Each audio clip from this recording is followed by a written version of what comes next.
तीन बहनों की लालची भाभी। करिश्मा, रेशमा और मनीषा तीन बहनें हैं। उनका एक भाई भी है, मयंक। मयंक अपनी बहनों को बहुत प्यार करता है, लेकिन मयंक की पत्नी सविता इस मामले में मयंक से बिल्कुल ही अलग है। वो अपनी ननदों का जितना बुरा कर सकती है उतना बुरा करती ही रहती है और अपनी ननदों पर हुक्म भी चलाती है। करिश्मा, करिश्मा, तुमने अभी तक नाश्ता नहीं बनाया? तुम्हारे भैया को ऑफिस जाने में देर हो रही है। हाँ भाभी, बस अभी बनाती हूँ। करिश्मा, तुम ये ढीलापन छोड़ दो। कल को पराए घर जाना है। वहाँ अगर तुम इस तरह से काम करोगी तो लोग क्या कहेंगे कि माँ ने और भाभी ने कुछ सिखाया नहीं। और तुम्हारी दोनों बहनें कहाँ हैं? अब रेशमा मार्केट गई है और मनीषा सो रही है। क्या? सुबह के 8 बज रहे हैं और ये महारानी अभी भी सो रही है? ये कहते हुए सविता अपनी सास दुर्गा देवी के पास जाती है। माँ जी, देख रही हो अपनी बेटियों के तौर तरीके? क्या हुआ बहू, सुबह सुबह क्या कर दिया मेरी बेटियों ने? अरे एक तो अभी अभी उठकर किचन में गई है, दूसरी सुबह सुबह बाहर चली गई और तीसरी अभी तक सो रही है।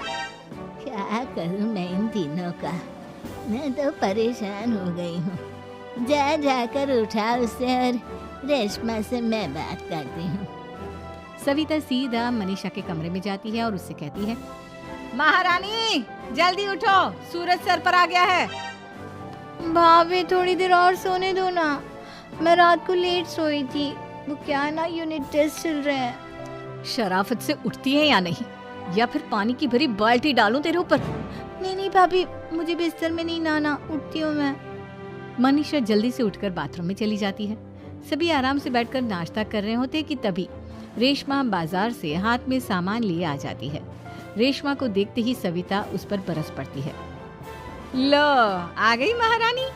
ऐसा भी क्या सामान लाना था जो सुबह आंख मलते ही बाजार की तरफ रवाना हो गई? भाभी, कल आप ही तो चीख रही थी कि घर का सारा सामान मुझे ही लाना पड़ता है, घर में किसी को भी किसी काम से कोई लेना देना नहीं है। अब मैं बाजार जाकर सामान ले आई तो आपको इस बात से भी तकलीफ हो रही है? देख रही हो माँ जी, अपनी बेटी की जुबान कैंची से भी तेज चलती है। और मयंक, आप तो कुछ कहेंगे नहीं अपनी लाडली बहन को? रेशमा, अपनी भाभी से ऐसे बात नहीं करते। चलो माफी मांगो। भैया, मैं क्यों माफी मांगू? आप भाभी से बोलिए ना कि हम पर कम हुक्म चलाया करे। हम इस घर की बेटियां हैं और आपकी पत्नी की ननद है, नौकरानी नहीं। लो कर लो बात। इनकी भलाई के लिए कुछ भी बोलो तो इन्हें बुरा लग जाता है। इस घर में यही इज्जत है मेरी। देख लो माँ जी, आपकी बेटी किस लहजे में मुझसे बात कर रही है। सविता वहाँ से चली जाती है। मयंक को बहुत गुस्सा आता है, वो भी वहाँ से चला जाता है। फिर करिश्मा रेशमा को समझाती है, रेशमा, तुम्हें भाभी से माफी मांग लेनी चाहिए थी ना। लेकिन दीदी, मैंने कुछ किया ही नहीं, तो मैं माफी क्यों मांगू? हाँ करिश्मा दीदी, रेशमा दीदी जैसे ही घर में आई भाभी ही उन पर चिल्ला रही थी। हाँ, मैं मानती हूँ कि गलती भाभी की थी। मैं तो इसलिए बोल रही हूँ कि भाभी ने माँ को तो पूरी तरह अपने वश में कर लिया है। वो हमारी बात सुनती ही नहीं। मयंक भैया हमारे लिए हमेशा खड़े रहते हैं, इसलिए उनकी बात का मान तो तुम्हें रखना चाहिए था ना। कोई फायदा नहीं दीदी, कुछ दिनों की बात और है, भाभी उन्हें भी हमारे खिलाफ भड़का देंगी। फिर वो भी माँ की तरह हमारी किसी बात का विश्वास नहीं करेंगे। इसी तरह सविता अपनी तीनों ननदों को किसी न किसी बात पर परेशान करती रहती थी। एक दिन मयंक अपनी तीनों बहनों के लिए गिफ्ट लाया। करिश्मा, ये तुम्हारे लिए हार का सेट। रेशमा, तुम्हारे लिए सुंदर सी ड्रेस। और मनीषा, तुम्हें किताबें पसंद है ना, तुम्हारे लिए किताबें लाया हूँ। थैंक यू भैया। थैंक यू भैया। थैंक यू भैया। करिश्मा, तुम्हारा नेकलेस कितना सुंदर है, ये भैया कहाँ से ले आए होंगे? मैंने भैया को 3 दिन पहले फोन पर ये डिजाइन दिखाया था और आज भैया ये ले आए। सविता तो अपनी ननदों के गिफ्ट्स देखकर जल गई और करिश्मा का नेकलेस तो उसे भी बहुत पसंद आया था। अपनी बहनों के लिए कितना अच्छा नेकलेस लेकर आए हैं, मुझे कभी कोई गिफ्ट नहीं दिया। मैं आज ही ये हार चुरा लूंगी। रात में सविता करिश्मा का हार चुरा लेती है और इसी तरह उसे अपनी ननदों की जो भी चीज अच्छी लगती वो उसे मांगती नहीं, बल्कि रात के अंधेरे में चुरा लेती। इसी तरह दिन बीतते गए और सविता ने मयंक के दिल में भी उसकी बहनों के लिए नफरत पैदा कर दी। एक दिन मयंक ने करिश्मा और रेशमा के लिए रिश्ता देखा और ये बात उसने घर में सबको बताई। माँ, करिश्मा और रेशमा के लिए बहुत अच्छा रिश्ता आया है, वो लोग कल इन्हें देखने आ रहे हैं। आप और सविता मिलकर सारी तैयारी कर लेना। ये सुनकर करिश्मा और रेशमा खुश हो जाती हैं, लेकिन सविता सोचती है, अगर इन दोनों बहनों की शादी हो गई तो घर और बाहर का काम कौन करेगा? मनीषा तो एक नंबर की कामचोर है, उससे तो किसी बात की उम्मीद लगाना ही बेकार है। मुझे इस शादी को रोकना होगा। अगले दिन सभी लड़के वालों के स्वागत की तैयारी करने में लगे होते हैं। तभी मयंक अपनी बहनों से आकर कहता है, तैयार हो गई तुम दोनों?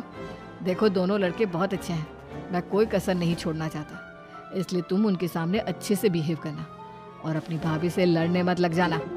करिश्मा, तुम वो नेकलेस पहन लो ना जो मैं तुम्हारे लिए लाया था।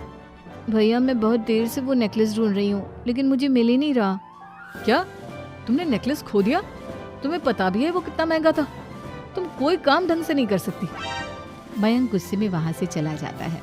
थोड़ी देर बाद लड़के वाले भी आ जाते हैं। वो दोनों बहनों को पसंद कर लेते हैं और रिश्ता पक्का हो जाता है। लेकिन सविता के दिमाग में तो कुछ और ही खिचड़ी पक रही थी। वो पंडित जी के पास करिश्मा की कुंडली लेकर जाती है और उन्हें पैसे देकर करिश्मा की कुंडली बदलवा देती है। जब लड़के वालों के पास करिश्मा की कुंडली जाती है तो वो दुर्गा को फोन करते हैं। बहन जी, हमने करिश्मा की कुंडली अपने पंडित जी को दिखाई थी। आपकी बेटी की कुंडली नहीं बल्कि दोषों का पिटारा है। देखिए, मैं और मेरे पति इन सब बातों में बहुत विश्वास करते हैं, इसलिए हम आपकी बेटी से अपने बेटे की शादी नहीं करा सकते। इस तरह करिश्मा का रिश्ता टूट जाता है और सभी घर वालों को बहुत दुख होता है। अब कविता सोचती है, चलो करिश्मा का तो रिश्ता टूट गया, अब रेशमा का भी रिश्ता तोड़ना है। क्या करूं? अब सविता आवाज बदलकर किसी अननोन नंबर से रेशमा के होने वाले ससुराल में फोन करती है। हेलो, मैं कौन हूँ कौन नहीं ये आपके लिए जानना जरूरी नहीं। बस इतना सुन लो कि रेशमा का 2 साल से किसी के साथ अफेयर चल रहा है। बस रेशमा का रिश्ता तोड़वाने के लिए सविता का इतना कहना काफी था। अब रेशमा का भी रिश्ता टूट गया। मयंक और दुर्गा देवी ने रेशमा को खूब खरी खोटी सुनाई और उससे बार बार उस लड़के के बारे में पूछने लगे। आप दोनों मुझे क्यों परेशान कर रहे हो? अरे कोई लड़का होगा मेरी लाइफ में तो मैं बताऊंगी ना, जब कोई है ही नहीं तो कहाँ से लाऊं मैं कोई लड़का? तो तेरे होने वाले ससुराल वालों को फोन किसने किया था? माँ मैं नहीं जानती किसने फोन किया था, मैं सच कह रही हूँ। मैं तो पहले ही कह रही थी इसकी लगाम खींच कर रखो, लेकिन मेरी सुनता ही कौन है। आप चुप रहिए भाभी, ये सब आपका ही किया धरा है। अब तीनों बहनों को विश्वास हो जाता है कि ये सब उनकी भाभी ही कर रही है। तीनों बहनें अपनी भाभी को सबक सिखाने के लिए एक वकील कर लेती है और घर में हिस्सा मांगना। देखो भैया, माँ बाप की जायदाद में जितना बेटों का हक होता है उतना ही बेटियों का, इसलिए इस घर के 4 हिस्से होंगे और हमें अपना हिस्सा चाहिए। मैंने तुम्हारे लिए क्या क्या नहीं किया और तुम इस घर में हिस्सा मांग रही हो?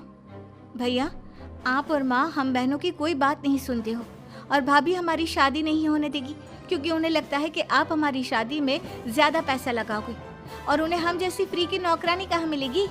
तो हम भाभी के साथ तो रह नहीं सकते, हम बहनों को अपना हिस्सा चाहिए। अरे तुम्हें शर्म आनी चाहिए अपने भाभी पर ऐसा इल्जाम लगाते हुए। वो तुम्हारे बारे में कितना सोचती है। हाँ माँ, भाभी हमारे बारे में बहुत सोचती है, दिन रात बस यही सोचती रहती है कि किस तरह से अपनी तीनों ननदों को परेशान करूं और कभी मुझे पढ़ने भी नहीं देती। दोनों बहनों का रिश्ता भी तो इन्होंने ही तोड़वाया है और रात में हमारे कमरे में आकर हमारी चीजें भी चुराती हैं। इसी तरह सविता की तीनों ननदें अपनी बात पर अड़ी रही। अब कोर्ट में तारीख भी शुरू हो गई। जब सविता को लगा कि उसकी तीनों ननद इतनी आसानी से नहीं मानने वाली, तो उसने अपने पति और सास को सारी सच्चाई बता दी और अपनी तीनों ननद से माफी मांगी। मयंक और दुर्गा को भी अपनी गलती का एहसास हो गया। अब सविता खुद करिश्मा और रेशमा के लिए अच्छा रिश्ता ढूंढती है और उनकी शादी करवाती है।